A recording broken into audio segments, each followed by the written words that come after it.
My name is Sarah, and I'm about to tell you the most unbelievable story of my life. It's a story about family, betrayal, and an inheritance that changed everything.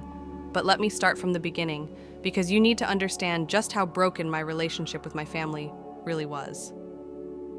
I grew up in a small town in Ohio, the kind of place where everyone knows everyone, and your business becomes the town's business, whether you like it or not. My family was what you'd call prominent in our community. My father owned the largest hardware store in town. My mother was president of the PTA, and my older siblings were the golden children who could do no wrong. Then there was me, the youngest, the one who never quite fit the mold. While my brother Jake played football and my sister Emma was homecoming queen, I was the kid with her nose buried in books, dreaming of life beyond the town limits. My parents never understood me, and frankly, I never understood them either. We were like oil and water, completely incompatible. The only person in my family who ever truly got me was my grandmother, Eleanor. Grandma Eleanor lived in a beautiful Victorian house on Maple Street, the kind of house that looked like it belonged in a fairy tale. It had been in our family for 3 generations, and she was fiercely proud of it. Every Sunday after church, while the rest of the family gathered at my parents' house for dinner, I would sneak away to visit Grandma Eleanor. She would make us tea in her china cups and tell me stories about her travels when she was young. She had been everywhere: Paris, London, Tokyo. She showed me photo albums filled with adventures I could only dream of. "Sarah," she would say, her weathered hands holding mine, "you have a restless spirit, just like I did when I was your age. Don't let anyone tell you that's a bad thing. The world is meant to be explored." She was the one who encouraged me to apply to colleges far from home. She was the one who slipped me $20 bills to save for my dreams. She was the one who believed in me when no one else did. When I turned 18, I left for college in California. It was the first time I'd ever been on a plane, and I was terrified and excited in equal measure. I hugged Grandma Eleanor goodbye at the airport, and she whispered in my ear, "Go make me proud, sweetheart, and don't forget to write." I kept that promise. Even when my parents barely called, even when my siblings acted like I'd fallen off the face of the earth, I wrote to Grandma Eleanor every week. Long letters telling her about my classes, my friends, my dreams of becoming a journalist. She wrote back every time, her elegant handwriting filling pages with encouragement and love. College led to a job at a newspaper in Los Angeles. The job led to promotions, relationships, a life I was building for myself, 3,000 miles from home. I visited Grandma Eleanor whenever I could afford the plane ticket, but it wasn't nearly enough. The older she got, the more I worried about her, especially knowing how little attention my parents and siblings paid to her. Last month, everything changed. I was sitting in my tiny apartment in West Hollywood, editing an article about local restaurant openings, when my phone rang. It was my mother. "Sarah," she said, and I could tell immediately something was wrong. Her voice had that strange quality it got when she was trying not to cry. "It's Grandma Eleanor. She had a heart attack last night. She's gone." The world stopped. I literally felt the air leave my lungs. My grandmother, my ally, my biggest supporter, was gone, and I was 3,000 miles away. "When is the funeral?" I managed to ask. "Tomorrow at 2, Mom said, at St. Mary's. I know it's short notice, but she always said she wanted a simple service, no fuss. Tomorrow." I looked at my laptop screen, at the article deadline looming, at my bank account that was already stretched thin from rent and student loans. A last-minute flight would cost more than I made in a week. "I'll try to get there," I said. "Try?" My mother's voice got that edge it always had when she was disappointed in me. "Sarah, this is your grandmother's funeral, not some optional family barbecue." I wanted to scream, wanted to tell her that if they had given me more than 24 hours notice, if they had called me when she was sick, if they had included me in any family decisions ever, maybe I could have planned better, but I didn't. I just said I'd do my best and hung up. I spent the next 6 hours on the phone with airlines, credit card companies, my boss. I finally found a flight that would get me to Ohio the morning of the funeral, but it would max out my credit card, and I'd have to fly back that same night to make it to work the next day. The flight was delayed in Phoenix. Of course it was. By the time I landed in Columbus and drove the 2 hours to my hometown, the funeral was already halfway over. I could see cars lined up outside St. Mary's as I sped through town, my rental car's GPS telling me I was still 15 minutes away. When I finally burst through the church doors, out of breath and still in the wrinkled clothes I'd traveled in, the service was ending. People were standing, gathering their things, murmuring quietly to each other. I slipped into the back pew just as the pastor said the final prayer. I looked around for my family and spotted them in the front row. My parents, my siblings, their spouses, their children. A perfect family portrait of grief. None of them turned around. None of them even noticed I was there. After the service, everyone filed out to the cemetery for the burial. I followed at a distance, feeling like an intruder at my own grandmother's funeral. At the graveside, I stood behind other mourners, watching as they lowered my grandmother's casket into the ground. That's when it hit me. I was watching the burial of the one person who had always loved me unconditionally, and I was surrounded by strangers. My own family hadn't saved me a seat, hadn't looked for me, hadn't even noticed I was there. After the burial, people began gathering at the community center for the reception. I waited for someone from my family to approach me, to acknowledge that I had made it, to include me in whatever conversations they were having about Grandma Eleanor's things. Nothing. I spent an hour at that reception, helping myself to casserole and trying to make small talk with people who remembered me as little Sarah who moved away. My parents were busy playing hosts, my siblings were managing their children, and I might as well have been invisible. Finally, I approached my mother in the church kitchen where she was wrapping up leftover food. "Mom," I said. She turned around and actually looked surprised to see me. "Sarah, when did you get here?" "During the service," I said. "I tried to get here earlier, but my flight was delayed." "Oh." She went back to wrapping sandwiches. "Well, you made it. That's what matters." "What happens now?" I asked. "With Grandma's house, her things?" "Your father and Jake are handling all that," she said without looking up. "There's a lot to sort through. We'll probably have an estate sale." "Can I help? I'd like to." "Oh, honey, you live so far away. It wouldn't make sense for you to be involved in all the details. Besides, you probably need to get back to your job, right?" It was like being slapped. My grandmother's entire life reduced to details that I couldn't be trusted to handle because I lived too far away. I stayed for another hour, hoping someone would ask me about my life, my job, anything. Hoping someone would share a memory of Grandma Eleanor with me. But it was like I wasn't there. People talked around me, over me, past me. Finally, I gave up. I had a red-eye flight to catch anyway. I said goodbye to my parents, hugged my siblings' children who barely remembered me, and drove back to Columbus feeling more alone than I'd ever felt in my life. The 2-hour drive gave me plenty of time to think about how I'd always been the outsider in my family, about how Grandma Eleanor was the only one who had ever made me feel like I belonged, about how even at her funeral I was forgotten. I cried for most of that drive, for my grandmother, for the relationship I'd never have with my family, for feeling so disconnected from the people who were supposed to love me most. At the airport, as I waited for my flight back to LA, I made a decision. I was done trying to force myself into a family that clearly didn't want me. I would grieve my grandmother in my own way, build my own life, and stop waiting for people who would never see my worth. Little did I know that my grandmother had other plans. 3 weeks passed after the funeral, 3 weeks of throwing myself into work, trying to process my grief, and avoiding any contact with my family. I had called my mother once to check on how the estate handling was going, but she brushed me off with vague answers about still sorting through things.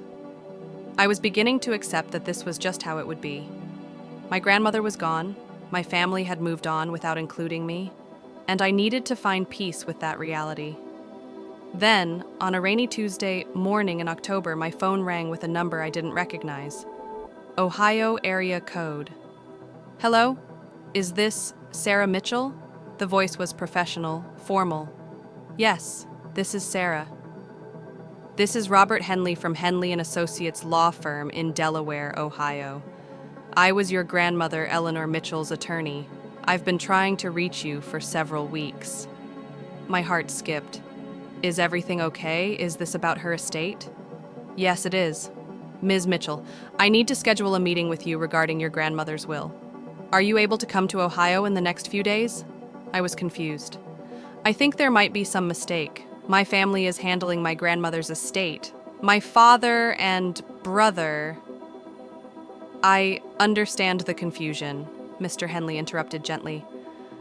But I need to speak with you specifically. According to your grandmother's will, you are named as the primary beneficiary of her estate.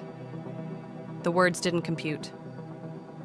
I actually laughed, thinking it was some kind of mistake or scam. I'm sorry, that can't be right. My parents said, Ms. Mitchell, I assure you this is correct. Your grandmother updated her will 6 months ago. I have the documents right here. You inherit the house on Maple Street and the majority of her estate. I sat down hard in my office chair, my legs suddenly unable to support me. That can't be right. She never said anything to me about this. Your grandmother was very specific in her wishes. She also left detailed instructions about how she wanted her estate handled. When would be a good time for you to come in? We need to begin the probate process. I need to call you back, I managed. This is a lot to process. Of course, but Ms. Mitchell, I should mention that your grandmother also left a letter for you. She was quite insistent that you receive it as soon as possible after her passing. After I hung up, I sat staring at my computer screen for 20 minutes without seeing anything. Primary beneficiary, the house on Maple Street, a letter. My grandmother had left me her house, the beautiful Victorian that had been in our family for generations. The house my family was probably planning to sell, and they didn't know. I called Mr. Henley back and scheduled a meeting for Thursday. Then I called my boss and told her I had a family emergency and needed to take a few days off. She was understanding. She'd lost her own grandmother the year before. The flight to Ohio felt completely different this time. Instead of rushing to make it to a funeral, I was flying towards something unknown, something that felt like it might change everything. Mr. Henley's office was in a charming old building downtown, the kind of place that felt like it had been handling family business for generations. He was a kind-looking man in his 60s with gentle eyes behind wire-rimmed glasses. Ms. Mitchell, he said, shaking my hand, please, have a seat. I know this must come as quite a shock. That's an understatement, I said. I still don't understand how this is possible. My family said they were handling everything. Mr. Henley opened a thick file folder. Your grandmother came to see me 6 months ago. She said she wanted to make some changes to her will. She was very clear about her reasoning. He handed me a document. This is a copy of her updated will. As you can see, she left you the house on Maple Street, along with all of its contents and the bulk of her financial assets. She left smaller monetary gifts to your parents and siblings, but the house and the primary inheritance go to you. I stared at the legal document, seeing my name listed as primary beneficiary, but still not quite believing it. Did she say why? I asked. She did. Mr. Henley pulled out another document. She said, and I quote, Sarah is the only one who truly understands the value of this house and what it represents. She's the only one who will preserve its history and love it the way it deserves to be loved. Tears started forming in my eyes. Even after death, my grandmother was still believing in me, still seeing something in me that others didn't. There's more, Mr. Henley continued. She also established a small trust fund for your education or career advancement. She was very proud of your journalism work. She left me money for my career. She said she regretted not being able to help you more when you were starting out. She wanted to make sure you had the resources to pursue whatever dreams you had. I was crying openly now. Can I see the letter? Mr. Henley handed me a sealed envelope with my name written in my grandmother's familiar handwriting. She asked me to give this to you when we met. My hands were shaking as I opened it. Inside was 3 pages of my grandmother's elegant script. My dearest Sarah, if you're reading this, then I'm gone, and Robert has told you about my will. I imagine you're quite shocked, and probably wondering why I made the decisions I did. Sweetheart, I've watched our family for many years. I've seen how they treat you, how they dismiss your dreams and make you feel like an outsider. It breaks my heart because you are the most genuine, caring person I know. You have your grandfather's adventurous spirit and your great-grandmother's kind heart. The house on Maple Street has been in our family for 3 generations. Your great-great-grandfather built it for his bride in 1892. Every woman who has lived in that house has added something special to it. I've added my own touches over the years, and now it's time for you to make it yours. I'm leaving you the house because I know you'll love it the way it deserves to be loved. I know you'll fill it with life and laughter, and maybe someday with a family of your own. But more than that, I'm leaving it to you because you deserve to have a place where you belong, where you're valued, where you can build the life you want. I've also left you some money, not a fortune, but enough to give you choices. Enough to fix up the house if you want to keep it, or to start fresh somewhere new if that's what your heart tells you to do. I trust your judgment completely. I know your parents and siblings won't understand this decision. They'll probably be hurt and angry. That's not your burden to carry, sweetheart. I made this choice because I believe in you and because I want you to have the security and freedom to be exactly who you're meant to be.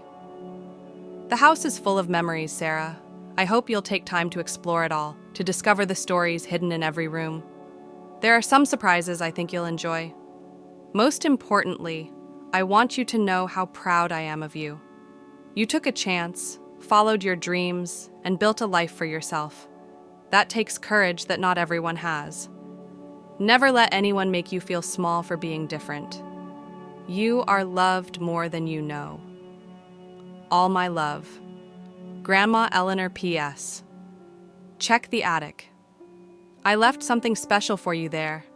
I was sobbing by the time I finished reading.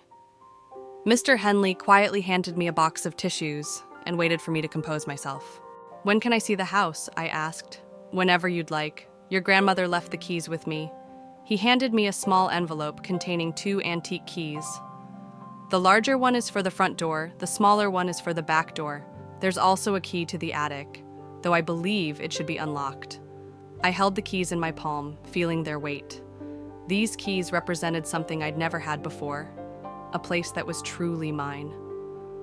What about my family? I asked. Don't they need to be involved in this process? The will is very clear, and your grandmother was of sound mind when she made these decisions. Your family will be notified of the will's contents as part of the legal process, but they don't have any claim to contest it. Your grandmother was quite thorough in her planning. I thought about my parents, about how they'd react when they learned that the house they were probably planning to sell had been left to me, about how they'd feel when they realized their daughter, the one they'd forgotten at the funeral, was now the owner of the family's most valuable asset. Mr. Henley, I said, how long do I have to decide what to do with the house? There's no timeline pressure from a legal standpoint. Once probate is complete, which should take about 6 weeks, you'll have full ownership. You can live in it, sell it, rent it out, whatever you choose. And the money? The trust fund will be available to you as soon as probate is finished. The amount is substantial enough to cover the house's maintenance for several years, or to provide you with other opportunities if you decide to sell. I left Mr. Henley's office with a folder full of legal documents and a heart full of emotions I couldn't even name. Gratitude, grief, excitement, anxiety. It was all swirled together in a way that made me feel dizzy. I drove straight to Maple Street. The house looked exactly the same as it always had. A beautiful 3-story Victorian with a wraparound porch, painted in soft blue with white trim. The garden was a little overgrown, and some of the porch boards looked like they needed attention, but it was still the most beautiful house I'd ever seen. I sat in my rental car for 10 minutes, just looking at it. My house. The thought felt impossible and wonderful at the same time. Finally, I got out and walked up the front porch steps. The floorboards creaked under my feet the same way they always had. I put the key in the lock, and for a moment, I felt like I was 8 years old again, coming to visit Grandma Eleanor for Sunday tea. The door opened, and I stepped inside. The house still smelled like my grandmother. Lavender and old books, and the faintest hint of the vanilla candles she loved. Everything was exactly as I remembered it. Her furniture, her photographs, her collections of china and crystal. It felt like she had just stepped out and would be back any moment. I walked through the rooms slowly, touching things, remembering. The kitchen where she taught me to make her famous chocolate chip cookies. The living room where we watched old movies on rainy afternoons. The dining room where she showed me her photo albums from her travels. Every room held a memory. Every corner told a story. And now it was all mine. I climbed the stairs to the second floor, running my hand along the banister my great-great-grandfather had carved by hand. I peeked into my grandmother's bedroom, with its 4-poster bed and antique vanity. I looked in the guest room where I'd slept during my visits home from college. Then I climbed the narrow stairs to the attic. The attic had always been my favorite part of the house. It was where my grandmother stored all her treasures. Old trunks full of family photographs, vintage clothes, books, and curiosities from her travels. As a child, I could spend hours up there, exploring and imagining. The attic was just as I remembered, full of carefully organized chaos. But sitting in the center of the room, where it definitely hadn't been before, was a large cedar chest with a note attached. For Sarah, your inheritance includes everything in this house. But these things were meant specifically for you. Love, Grandma Eleanor. I opened the chest with trembling hands. Inside was everything my grandmother had promised me over the years, but never had the chance to give me. Her collection of vintage travel journals, her camera from her trips to Europe, a jewelry box full of pieces that had belonged to generations of women in our family, photo albums I'd never seen before, documenting family history going back to the 1800s. At the bottom of the chest was another envelope with my name on it, and inside that was something that made me gasp out loud. A deed. Not to the house on Maple Street, I already knew that was mine. This was a deed to a small piece of property in Colorado. Mountain property with a tiny cabin on it. Another note was attached. I bought this as an investment 20 years ago, but I always imagined it would be perfect for a writer's retreat. I thought you might like to have a place to escape to when you need to think. Or maybe you'll want to sell it and use the money for your own adventures. Either way, it's yours now. I sat on the attic floor, surrounded by 3 generations of family history, holding the deed to property in Colorado, and finally understood what my grandmother had really given me. She hadn't just left me a house, she'd left me choices. She'd left me security.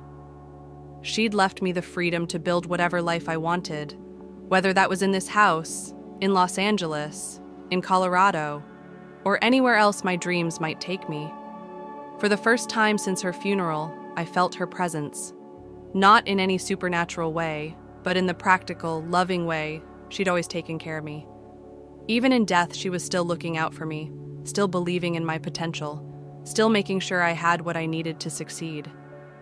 I spent the rest of the afternoon in that attic, going through everything, crying and laughing and feeling more connected to my family history than I ever had while my family was actually speaking to me. As the sun was setting, I finally came downstairs. I needed to call my family. The legal process meant they'd find out about the will soon anyway, and I wanted them to hear it from me first. I also needed to figure out what I was going to do with this incredible gift my grandmother had given me. But first, I just sat in her living room, in the chair where she used to read to me, and let myself feel grateful. Grateful for a grandmother who saw me when others didn't. Grateful for a house full of love and history. Grateful for choices I never thought I'd have. Tomorrow, I would start figuring out how to handle my family's reaction. Tomorrow, I would start making decisions about my future. Tonight, I was just going to sit in my house and remember my grandmother and feel, for the first time in my life, like I was exactly where I belonged. I woke up the next morning in my grandmother's guest room, sunlight streaming through the lace curtains she'd made herself 40 years ago. For a moment, I forgot where I was and why I was there. Then reality came flooding back. The will, the house, the incredible gift my grandmother had left me. I made coffee in her kitchen using her old percolator and sat at the kitchen table where we'd shared so many conversations. I needed to call my family, but I was dreading it. Part of me knew exactly how they would react, and it wasn't going to be pretty. I started with my mother. "Sarah?" She sounded surprised to hear from me. "How are you, honey? Are you back in California?" "Actually, I'm in Ohio. I'm at Grandma's house."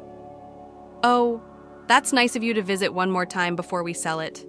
Your father and Jake have been working with a realtor to get it appraised." My stomach dropped. They were already planning to sell it. They had no idea. "Mom, I need to tell you something. I met with Grandma's lawyer yesterday." "Her lawyer? Why would you need to meet with him?" I took a deep breath. "Grandma left me the house, Mom. She updated her will 6 months ago. I inherit the house and most of her estate." The silence on the other end of the phone was deafening. I could hear the kitchen clock ticking, could hear my mother breathing, but she didn't say anything for almost a full minute. "That's not possible," she finally said. "Your father is the executor of her estate. He's been handling everything." I know this is a shock, but it's true. Mr. Henley has all the legal documents. Grandma left the house to me specifically. "Sarah, this is ridiculous. You live in California. What would you do with a house in Ohio? There has to be some mistake." "It's not a mistake, Mom. She left me a letter explaining her decision." "A letter?" My mother's voice was getting that sharp edge it got when she was angry. "What kind of letter?" I wasn't sure how much to share. "She said she wanted me to have the house because she knew I would take care of it." "Take care of it?" "Sarah, you haven't been here in years. You missed half of her funeral. What does she mean you'll take care of it?" The accusation about missing the funeral stung, especially because they were the ones who had barely given me notice. But I tried to stay calm. "I know this is unexpected." "Unexpected? This is insane. Your father and I have been planning for this estate. We've already talked to realtors. Jake has been going through her things. And now you're telling me that some lawyer says you inherit everything?" "Not everything. She left money for you and Dad, and Jake and Emma. But yes, the house is mine." "I need to call your father," she said abruptly. "This doesn't make any sense. Your grandmother wouldn't have done this without talking to us." She hung up without saying goodbye. 20 minutes later, my phone rang again. This time it was my father. "Sarah, your mother told me about this lawyer business. I think someone is trying to take advantage of you." "Dad, it's not a scam. I met with him in person. I have copies of all the legal documents." "Well, I'm going to need to see those documents. Your grandmother and I talked about her estate many times. She never mentioned leaving you the house. Maybe she didn't want to discuss it with you because she knew you wouldn't understand." "Wouldn't understand what?" "Sarah, You live 3,000 miles away.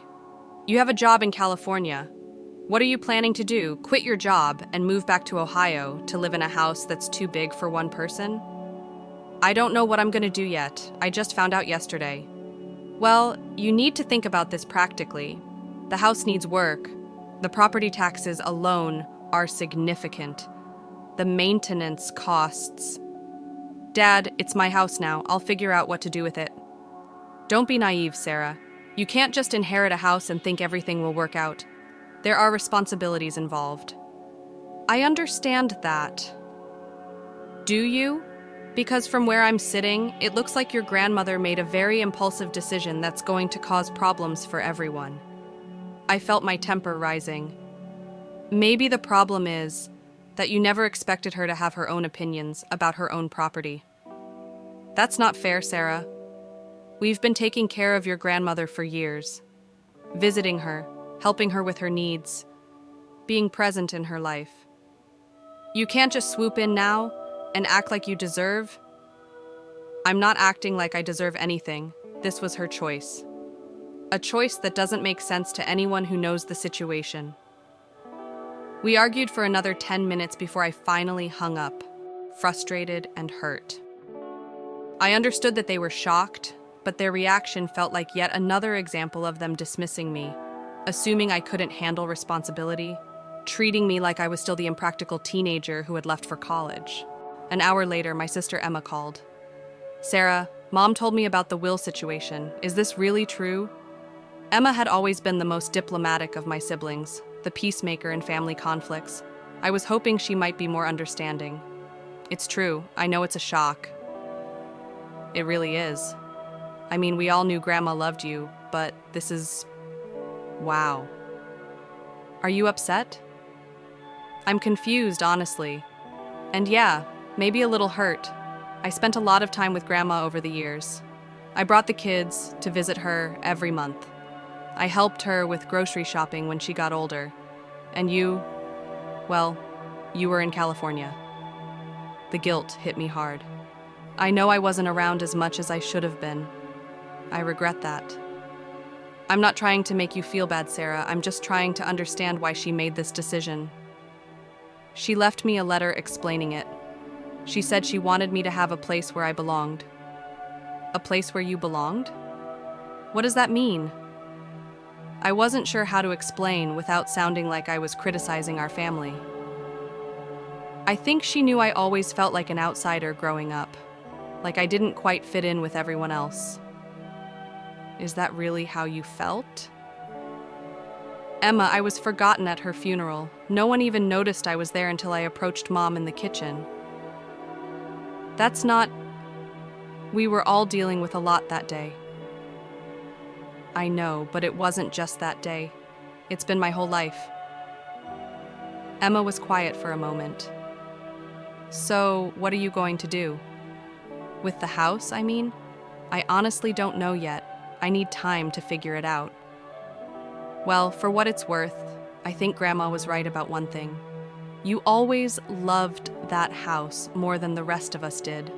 I remember how you used to spend hours there when we were kids. That was the closest thing to support I'd gotten from any of my family members. And it meant more than Emma probably realized. My brother Jake called that evening.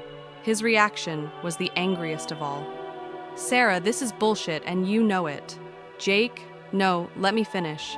I've been working on settling Grandma's estate for weeks.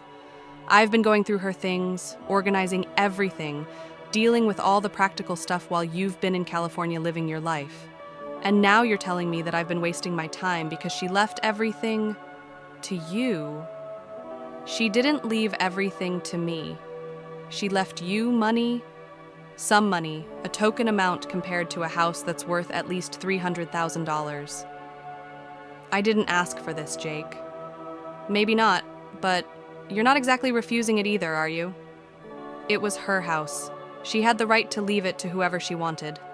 Yeah, well, maybe she would have made a different decision if she had known how little you actually cared about this family. That stung. How can you say I don't care about this family? When's the last time you came home for Christmas, Sarah? When's the last time you called Dad on his birthday? When's the last time you asked how any of us were doing? He had a point, and I knew it. I had pulled away from my family over the years, partly because I felt unwelcome, and partly because building my life in California had consumed all my energy. I know I haven't been the best at staying in touch. You haven't been the best at anything when it comes to this family, and now you're being rewarded for it while the rest of us, who actually showed up, get scraps. Jake, that's not fair. Isn't it? You left Ohio and never looked back. You built yourself a nice life in California and only came home when it was convenient for you. And somehow, that makes you deserve the family house more than people who actually stuck around. I left because I felt like I didn't belong here. Maybe you didn't belong here because you never tried to belong here. The conversation went downhill from there. By the time we hung up, we were both angry and hurt, and I was questioning everything. Maybe my family was right. Maybe I didn't deserve the house. Maybe my grandmother had made a mistake. That night, I walked through the house again, looking at everything with different eyes. Instead of seeing a gift, I started seeing a burden. The house was beautiful, but it was also old and would need constant maintenance. The property taxes were probably significant. The utilities, the insurance, the upkeep, it would all be expensive. And I lived in California. I had a job, a life, an apartment. What was I supposed to do? Abandon everything I'd built to move back to Ohio and live in a house that would constant need attention? Maybe the practical thing would be to sell it. I could use the money to pay off my student loans, maybe put a down payment on a small place in LA. That would be the reasonable, adult decision. But as I sat in my grandmother's living room that night, I kept thinking about her letter, about how she said she wanted me to have a place where I belonged, about how she believed in me when no one else did. I also thought about something I'd discovered that afternoon while exploring the house more thoroughly. In my grandmother's desk, I'd found a folder full of newspaper clippings, articles I'd written for my college paper, pieces from the LA newspaper where I worked, even a small feature story I'd written about local artists that had been picked up by a regional magazine. She had been collecting my work for years. Every article, every byline, every small professional achievement, she had carefully cut them out and saved them in a folder labeled Sarah's Writing. On the inside cover, she had written, "So proud of my granddaughter, the journalist." My family saw my career as something that had taken me away from them. My grandmother saw it as something to celebrate. I also found something else in her desk that changed my perspective entirely. A stack of letters tied with a ribbon, letters I had written to her over the years. She had kept every single one, from my first homesick note during freshman year to my most recent update about a promotion at work. But it wasn't just that she kept them. She had written notes in the margins, comments like, "So brave," next to the part where I told her about moving to LA. "Knew you could do it," next to news about getting my first reporting job. "This is what following your dreams looks like," next to a letter where I described covering a story I was passionate about. She hadn't just loved me. She had been genuinely proud of the choices I'd made, the life I'd built, the person I'd become. While my family saw my distance as abandonment, she saw it as courage. That night I made a decision. I wasn't going to let my family's reactions make me feel guilty for accepting a gift that was given with love. My grandmother had been clear about her reasons, and she had every right to leave her property to whoever she chose.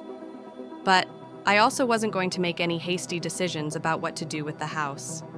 I would take the time I needed to figure out what felt right for my life. The next morning, I called my boss in LA and asked for an extended leave of absence.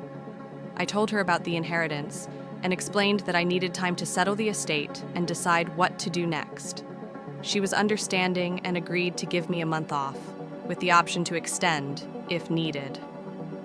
Then I called a local handyman whose number I found in my grandmother's address book. The house needed some basic maintenance, and I figured if I was going to be staying there for a while, I should at least make sure everything was in working order. Over the next few days, I fell into a routine. I would spend mornings exploring different parts of the house, discovering treasures and memories in every room. Afternoons were for practical tasks, meeting with the handyman, researching property taxes, understanding what homeownership would actually entail. Evenings, I spent writing. I had brought my laptop with me, and something about being in that house, surrounded by family history and my grandmother's love, made the words flow easier than they had in months. I started writing about the experience, about inheritance and family dynamics, about feeling like an outsider, about the complex emotions of losing someone who had been your biggest supporter. What started as personal journaling began to feel like something bigger, something that might resonate with other people who had similar family experiences. A week after the initial phone calls with my family, my mother called again.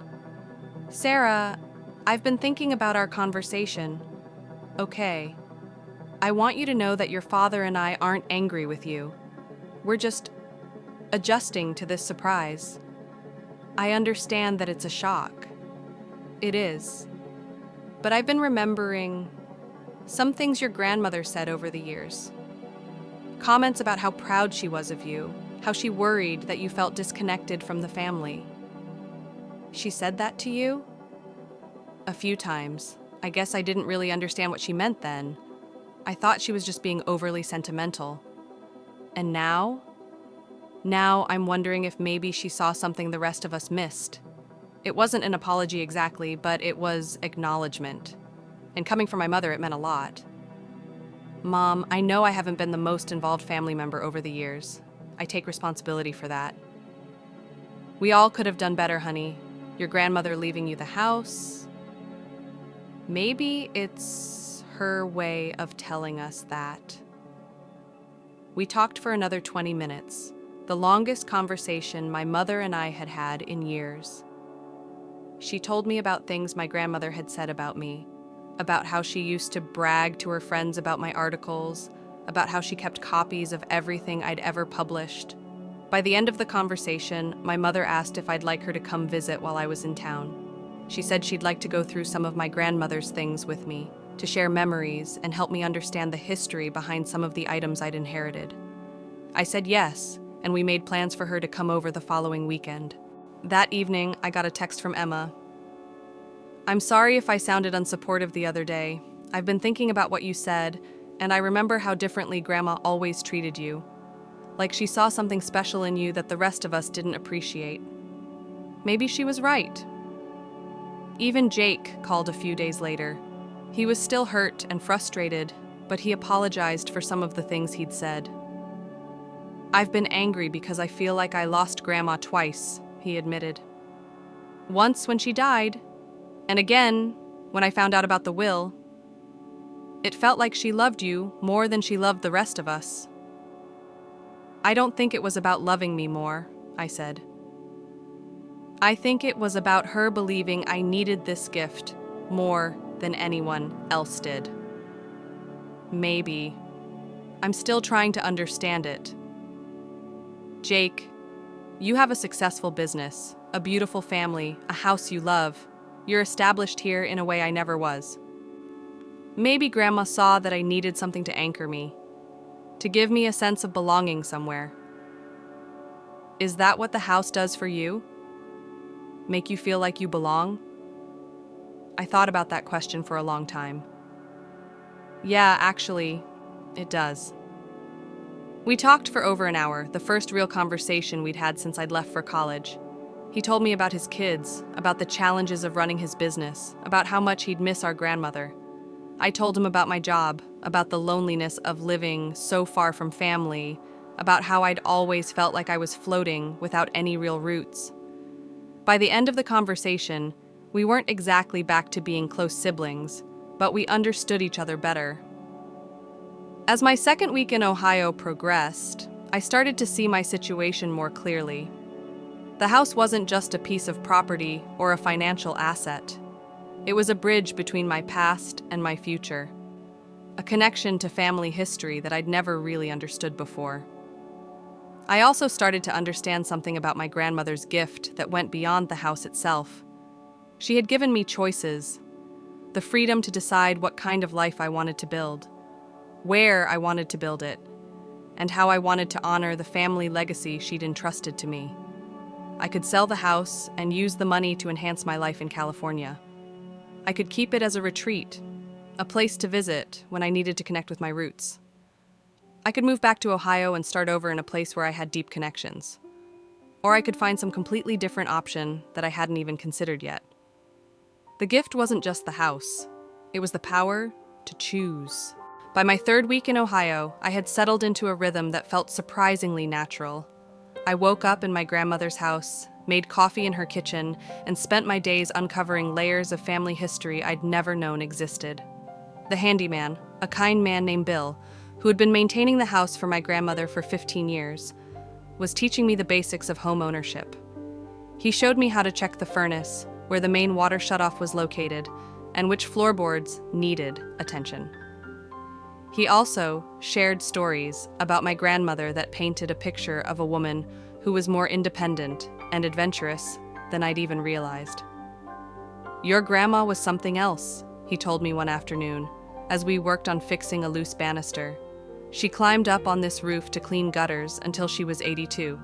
I finally convinced her to let me do it, but only after she'd already done most of the work herself." "That sounds like her," I said, smiling at the image. "She talked about you a lot, you know, always showing me articles you'd written, telling me about your job in California. She was proud as punch of that granddaughter who was living her dreams. I wish I'd visited more often." "She understood why you didn't. She used to say you were like her when she was young, too big for a small town, meant for bigger adventures. She said the difference was that she never had the courage to leave when she was your age." That conversation made me think about something I'd been avoiding, what my grandmother's life had really been like. I'd always seen her as this worldly, well-traveled woman, but the truth was that most of her adventures had happened during a brief period in her 20s, before she married my grandfather and settled down in Ohio. I found her old travel journals in the attic and spent an evening reading them. They were full of wonder and excitement, but also longing. Even in her happiest travel memories, there were hints that she felt torn between her desire for adventure and her sense of duty to family. In one entry from Paris, written when she was 25, she wrote, "I could stay here forever, just wandering the streets and discovering new places every day. But I know I can't. I have responsibilities waiting for me at home, people who need me to be practical and reliable. Sometimes I wonder what would happen if I just didn't go back." But she had gone back. She'd married my grandfather, raised her children, and spent the next 60 years being practical and reliable. She'd loved her life, I was sure of that. But there had always been a part of her that wondered, what if? Maybe that was why she'd given me the house and the money. Not just to provide me with security, but to make sure I didn't spend my life wondering, what if? She wanted me to have the freedom to choose adventure without sacrificing security, to have a home base that would always be there, no matter where my dreams took me. That realization changed everything for me. The weekend my mother came to visit was emotional and healing in ways I hadn't expected. She arrived Saturday morning with a thermos of coffee and a box of donuts from the bakery my grandmother had loved. "I thought we could have breakfast the way Grandma would have wanted," she said, and I could see she was nervous about being there, about navigating this new dynamic between us. We spent the morning going through my grandmother's china cabinet, with my mother telling me the story behind each piece. The tea set from her honeymoon, the dinner plates that had been a wedding gift, the crystal glasses she only used for special occasions. "She always said this china was meant to be used, not just displayed," my mother said, handling a delicate cup with careful reverence. "But somehow, we only ever brought it out for holidays." "Maybe we should have tea with it today," I suggested. "Your grandmother would love that." So we made tea in my grandmother's finest china and sat in her living room, sharing memories and looking through photo albums. My mother told me stories I'd never heard about my grandmother's early married life, about the challenges of raising children in a small town, about the dreams she'd set aside. She never regretted her choices, my mother said. But I think she always wanted to make sure the women in our family knew they had options she didn't have. Is that why she encouraged me to go to college so far away? Probably. She used to say that you had her restless spirit, and that it would be a tragedy if you didn't get to explore it. As the afternoon wore on, our conversation became more personal. My mother apologized for not including me more in family decisions over the years, for making assumptions about what I wanted based on where I lived, rather than asking me directly. I think we got used to the idea that you'd moved on from us, she said. It was easier than admitting that maybe we hadn't done enough to make you feel welcome here. I made assumptions too, I admitted. I assumed you all thought I was irresponsible and impractical. You were never irresponsible. You were brave. We just didn't know how to relate to that kind of bravery.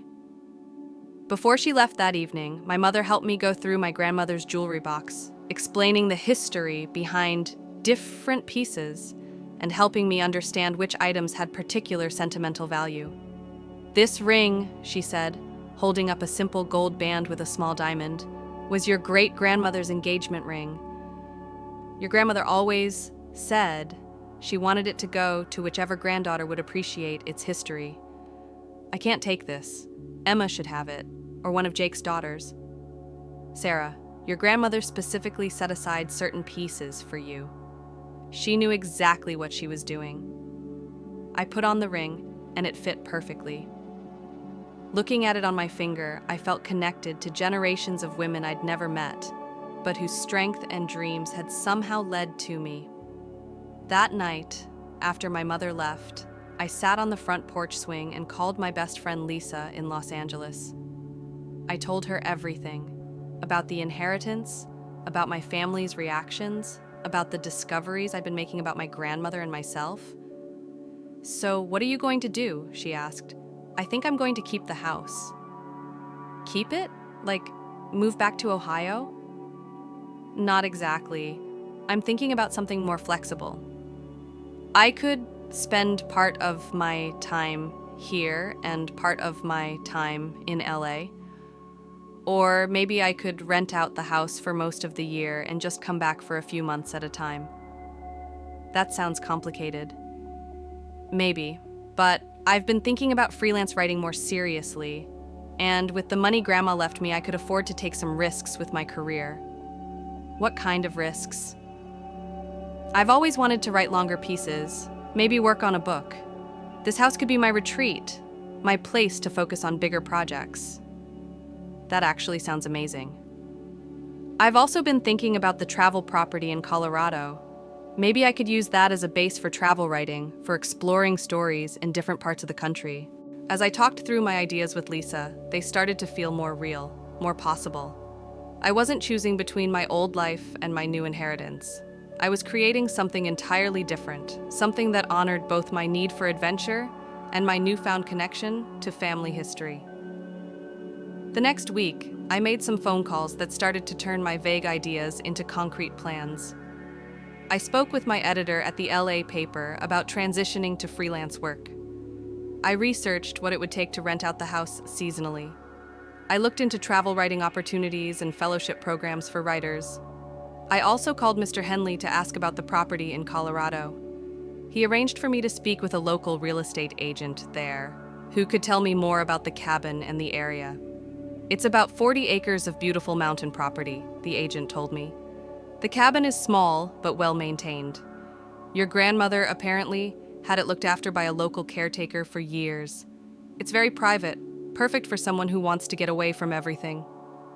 What's the nearest town like? Small mountain community, very artistic. Lots of writers and painters and musicians, the kind of place where people go to focus on their creative work. It sounded perfect. I made arrangements to visit Colorado the following week, before making any final decisions about my future. But first, I wanted to do something for the house in Ohio. If I was going to keep it, I wanted to honor my grandmother's memory while also making it feel like mine. I spent 2 days cleaning and organizing, making small updates that would improve the house without changing its character. I planted flowers in my grandmother's garden, flowers she had loved but hadn't been able to maintain in her final years. I arranged some of her most treasured possessions in ways that would display them properly while keeping them accessible for use. Most importantly, I set up a writing space in the small sunroom off the kitchen. It had been my grandmother's reading room, where she spent hours with her books and correspondence. I moved in a desk from the attic, arranged her travel journals on the shelves, and set up my laptop where the morning light would be perfect for writing. Sitting in that room, surrounded by evidence of my grandmother's dreams and my own aspirations, I felt something I'd never experienced before. I felt like I was home, not just physically, but emotionally. I was in a place where my history and my future could coexist, where I could honor family traditions while still pursuing my own dreams. My trip to Colorado confirmed what I'd hoped. The cabin was everything the real estate agent had described and more. It sat on a hill overlooking a valley of aspen trees with mountains rising in every direction. The cabin itself was simple but comfortable, with a stone fireplace, a small kitchen, and large windows that brought the landscape inside.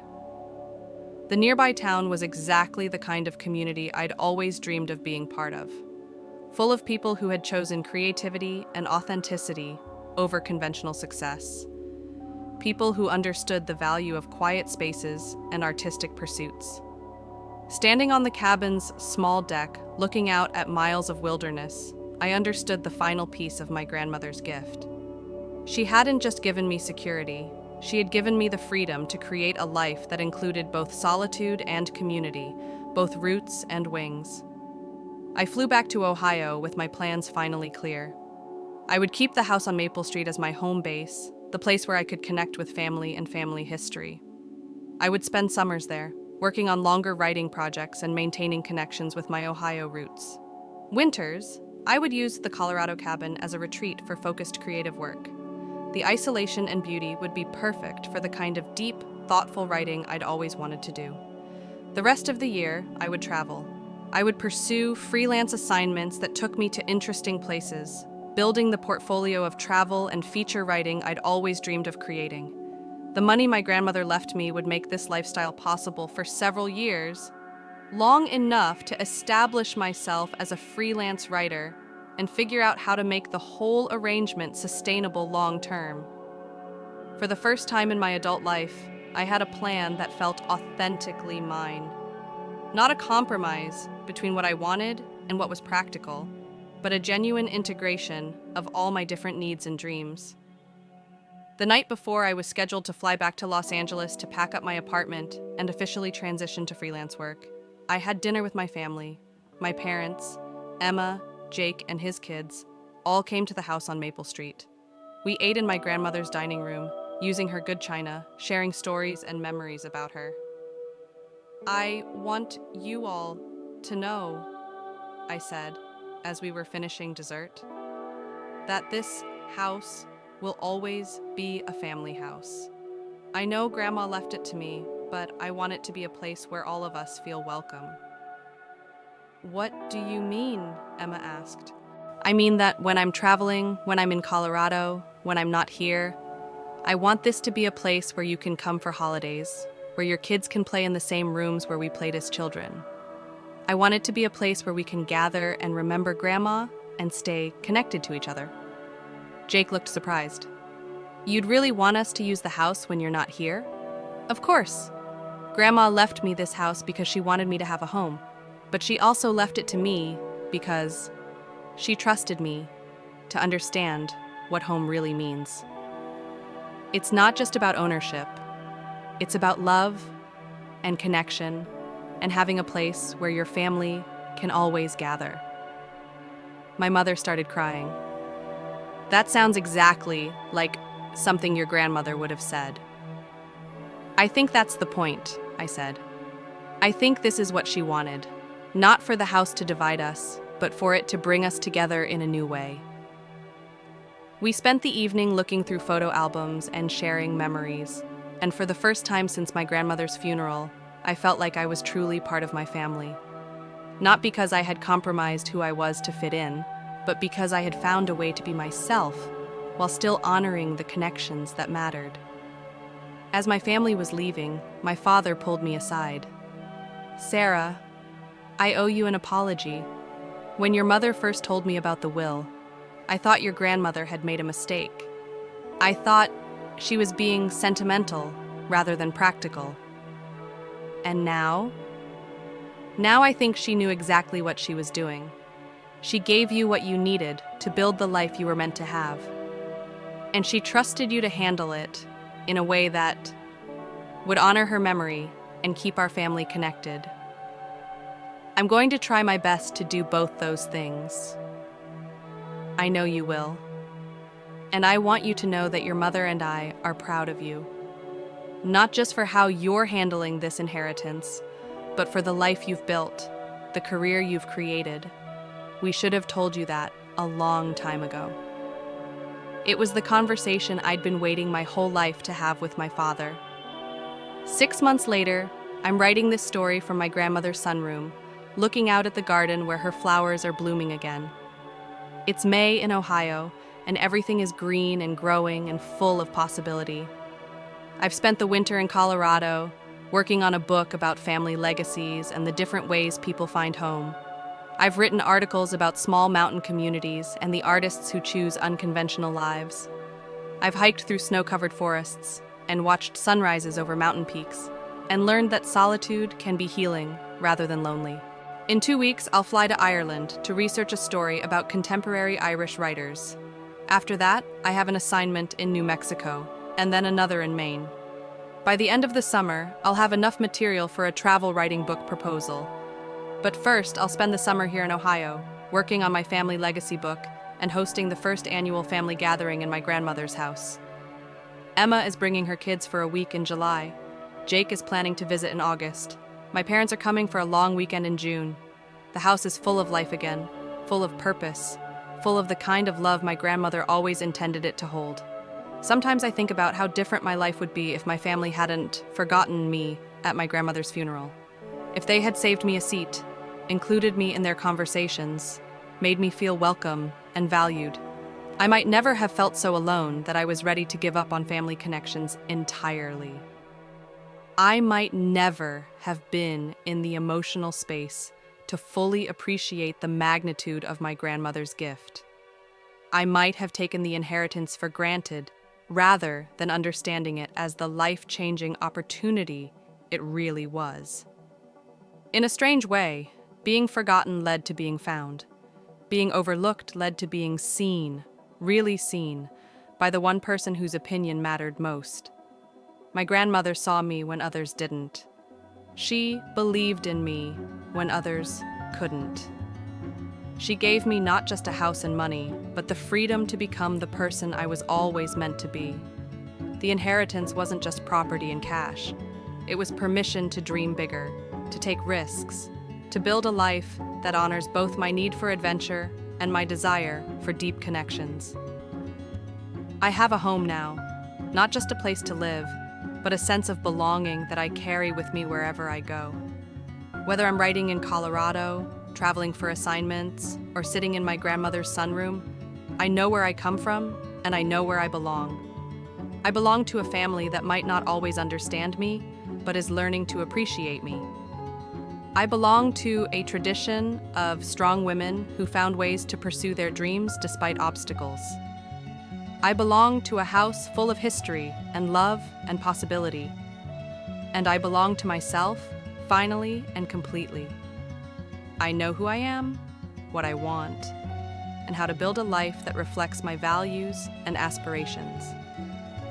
That night at my grandmother's funeral, when I sat alone and forgotten, I thought I was losing the last person who truly knew me. I thought I was facing a future without family support or understanding.